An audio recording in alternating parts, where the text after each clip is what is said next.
हमारी इस दुनिया में ऐसे बहुत सारे अलग-अलग तरीके के लोग हैं और उन्हीं लोगों का ये भी कहना है कि हमारे इस दुनिया में ऐसे बहुत सारी अलग-अलग तरीके की आत्माएँ भी हैं। हमारी इस दुनिया में जितने भी धर्म हैं, उन सब का यही कहना है कि इंसानों के पार भी उन्होंने एक ऐसी चीज़ बनाई है, जो एक समय में इंसान ही हुआ करते थे, लेकिन एक अननेचुरल मौत की वजह से वह एक तरीके का रूप ले लेते हैं जो हर किसी को नहीं दिखते, बहुत कम लोगों को दिखते हैं और हर एक धर्म में इनको एक अलग नाम से पुकारा जाता है। जैसे हिंदू धर्म में इन्हें भूत या प्रेत बोला जाता है, वहीं क्रिश्चियन धर्म में इन्हें डीमन या डेविल बोला जाता है।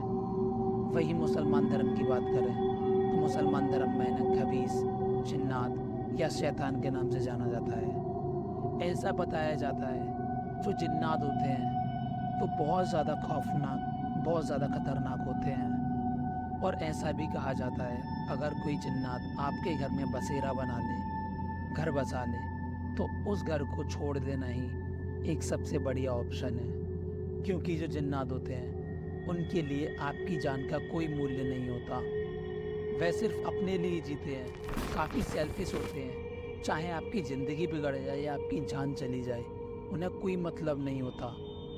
इन सब चीज़ों से रिलेट एक घटना घटी थी फ्रेंड्स कॉलोनी एमजी रोड पर, और ये जो आज मैं आपको कहानी सुनाने वाला हूँ ये एक सच्ची घटना पर आधारित है, एक ट्रू बेस्ड स्टोरी पर। यहाँ पर एक फैमिली आई थी कुछ टाइम पहले रहने के लिए। उस फैमिली ने कुछ ऐसा महसूस किया, कुछ ऐसा देखा जिसकी वजह से 2 लोगों की जान चली गई। और बताया ये भी जाता है कि ये जो घटना है ये आज भी रुकी नहीं है, अब तक ये घटना चलती आ रही है। ऐसी हॉरर और मिस्टीरियस वीडियोस को देखने के लिए चैनल को सब्सक्राइब कर दीजिए। तो चलिए आज की इस वीडियो को शुरू करते हैं। अब यहाँ से होती है कहानी शुरू। ये बात है 2013 की, जब एक जॉइंट फैमिली फरीदाबाद में रहा करती थी। ये जॉइंट फैमिली अब फरीदाबाद से आगरा में शिफ्ट होती है।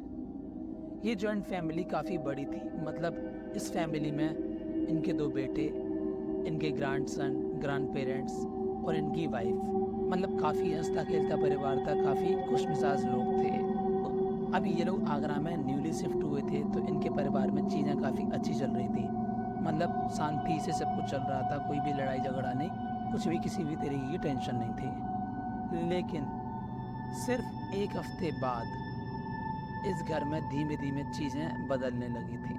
अब जो खुशी का माहौल था वो धीमे धीमे लड़ाइयों में बदलने लगा।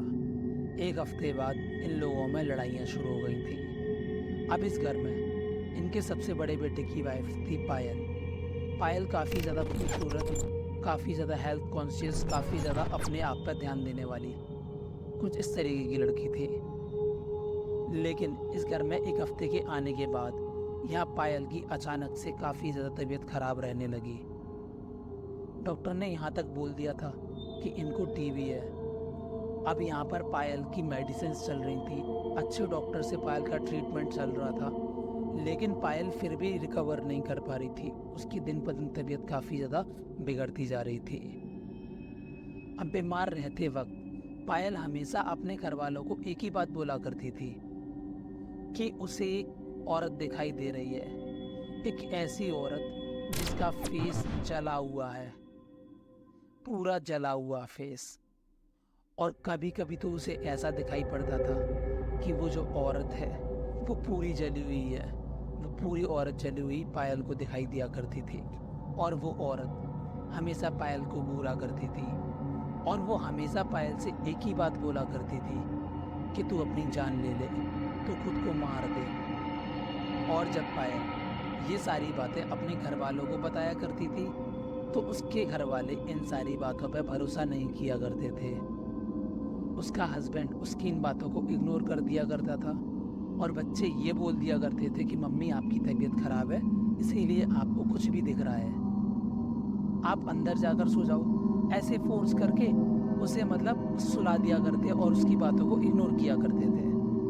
अब इन लोगों को इस घर में आए हुए ज़्यादा समय नहीं हुआ था। इन लोगों के साथ काफ़ी अलग अलग चीज़ें हो रही थी, मतलब छोटी छोटी बातों पे झगड़े होना, एक अलग ही नेगेटिविटी का माहौल सा बन गया था इनके घर में। अब ये बात तब की है जब पायल की तबीयत और ज़्यादा बदतर हो चुकी थी। उसे और भी कई सारी चीज़ें दिखने लग गई थी। अब पायल की तबीयत दिमागी हालत से तो ठीक थी, लेकिन डॉक्टर ने ये बोल दिया था कि पायल को टीबी है। अब एक बार की बात है, पायल नहाने जा रही होती है। वो अपने बच्चों को बोलती है, मुझे फिर से वही औरत दिखाई दी, एक जले हुए चेहरे के साथ। इस बार वो मुझे मारने की कोशिश कर रही है। अब ये वाली बात तो बच्चों ने काफ़ी बार सुनी है अपनी माँ के मुंह से। इस बार भी बच्चों ने इस बात को इग्नोर कर दिया और पायल यहाँ नहाने चली गई। अब काफ़ी समय बीत चुका था। पायल बाथरूम से बाहर नहीं निकली थी नहाकर, तो घर वालों को शंका होने लगी। घर वाले सोचने लगे शायद कहीं चक्कर खाकर गिर तो नहीं गई बाथरूम में। तो घर वालों ने बाथरूम में झांक कर देखा तो पायल बाथरूम में नहीं थी और बाथरूम की खिड़की खुली हुई थी। अब पायल के घर वाले इस सोच में नीचे भाग कर गए कि कोई अनहोनी ना हो गई हो। अब उन्होंने जैसे ही नीचे जाकर देखा, ठीक फ्लैट के नीचे पायल की लाश पड़ी हुई थी। पायल का सर फट चुका था, उसकी वहीं पर मौत हो गई थी। अब यहाँ पायल के घर वाले गहरे सदमे में पहुंच चुके थे, क्योंकि यहाँ पायल जो भी बातें कह रही थी वो सारी बातें सच थी। लेकिन यहाँ पायल के घर वाले भरोसा नहीं किया करते थे पायल की इन बातों पर। जो पायल बता रही थी कि उसे एक औरत दिखाई देती है एक जले हुए चेहरे के साथ, वो सारी बातें सच थी। अब यहाँ पायल के घर वालों को भी ये चीज़ महसूस होने लगी थी कि ये लोग यहाँ अकेले नहीं हैं, इनके साथ भी यहाँ इस घर में कोई और रह रहा है। एक तरफ घर में ये सारी चीज़ें हो रही थी, वहीं दूसरी तरफ घर के दूसरे बेटे गौरव और उसकी पत्नी पलक, इन दोनों में झगड़े शुरू हो गए थे। अब एक बार की बात है, घर के सभी लोग बैठकर हॉल में टीवी देख रहे थे और पलक अपने कमरे में थे। अब यहाँ रात काफ़ी हो जाती है, सब लोग टीवी देख रहे हैं हॉल में बैठकर। तभी गौरव सोचता है पलक सो गई है या नहीं, चलो देख कर आता हूँ। तो जैसे ही गौरव अपने कमरे की तरफ बढ़ता है, कमरे में जाता है, पलक को देखता है पलक सोई है या नहीं, तो ये पाता है पलक पंखी से लटकी हुई है। पलक ने सुसाइड कर लिया है। अब यहाँ कुछ ही दिनों में 2 मौतें हो चुकी थी। पलक के सुसाइड करने का रीज़न किसी को नहीं पता था, लेकिन यहाँ अब 2 मौतें हो चुकी थी और दोनों ही आत्महत्या थी। अब इस दूसरी मौत के बाद तो इन घर वालों के सामने आंखें देखी चीज़ें होने लगी थी, जैसे अचानक से दरवाज़ा खुलना या अचानक से दरवाज़ा पीटना। अब यहाँ बुरी तरीके से चीखने चिल्लाने की आवाज़ें आने लगी थी। अब इनका ये घर काफ़ी ज़्यादा खौफनाक बन गया था इन लोगों के लिए। एक बार तो इन सारी हरकतों की हद ही पार हो गई थी। मानो ऐसा लग रहा था इनके घर में कोई इन्हें आकर सामने से देख रहा है। अचानक से कोई आता, दीवार के पीछे से इनको झांक कर देखता और भाग जाता, और जब ये लोग उस कमरे में जाकर उसे देखते तो वहाँ कोई भी नहीं होता था। और अब तो ये हद पार होते ही गई हर दिन। तो अब ये घर इन लोगों ने एज इट इज़ ऐसे ही छोड़ दिया। भाग गए थे ये लोग उस घर को आधी रात में छोड़कर। आज भी उस घर में इन लोगों का बिस्तर, इनका बेड, इनके कपड़े, उस घर का इंटीरियर बिल्कुल वैसा ही मिलेगा जैसा इन लोगों ने छोड़ा था। अब ये घर उस दिन के बाद से इतना ज़्यादा खौफनाक बन गया था कि इस परिवार का अब कोई भी व्यक्ति वहाँ नहीं जाता। एक घर बनाने में कितने साल लगते हैं, एक घर को सजाने में कितना समय लगता है, ये हम और आप बखूबी जानते हैं। तो आप भी एक बात सोचिए, इन घर वालों पर क्या बीती होगी जो अपने इस घर को आधी रात में छोड़कर चले गए। ये घर आज भी उनका है, ये लोग आज भी उस घर के मालिक हैं। इस घर को इन लोगों ने काफ़ी बेचने की कोशिश की, लेकिन ये घर नहीं बिका, क्योंकि हर किसी को पता है इस घर के बारे में अच्छे से, हर किसी को ज्ञान है इस घर के बारे में। और ये बिल्डिंग जो थी, ये भी बिल्डिंग कुछ इसी तरीके की थी। पिछले 1 महीने में 3 सुसाइड हुए थे, एक पायल का, एक पलक का और एक लड़की जिसने सेम पंखे से लटक कर सुसाइड की थी। इस घर में जो 3 मौतें हुई थी, उन मौतों के बाद ऐसा पता लगा कि इस घर में एक जिन्नात के पूरे परिवार का बसेरा है।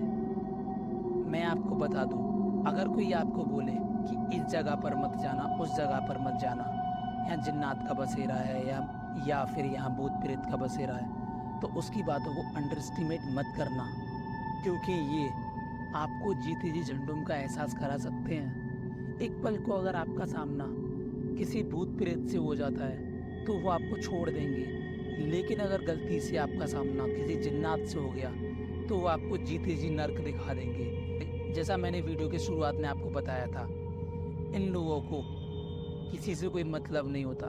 ये अगर किसी के शरीर पर हावी हो जाए तो उसकी जान लेकर ही मानते हैं। इनको फिर कोई फ़र्क नहीं पड़ता। अंत में आपको यही बोलना चाहूँगा, किसी ओपन गार्डन या पब्लिक टॉयलेट में ये इत्र या कोई भी खुशबूदार चीज़ें लगा कर ना जाए, क्योंकि जिन्नात को ये सबसे ज़्यादा अट्रैक्ट करती हैं। और अगर गलती से एक बार ये आपसे जुड़ गए या आपके कांटेक्ट में आ गए तो ये आपको ज़िंदगी भर के लिए छोड़ेंगे नहीं, और देखते ही देखते आपको अपने वश में करके आपको मौत के घाट उतार देंगे। तो गाइस, कैसी लगी स्टोरी मुझे कमेंट सेक्शन में बताना ज़रूर। अब तक आप इस वीडियो को देख रहे हो तो give it a thumbs up, do not forget to subscribe my channel. मिलता हूँ ऐसी ही ढेर सारी थ्रिलिंग वीडियोस के साथ। टिल देन, चाओ।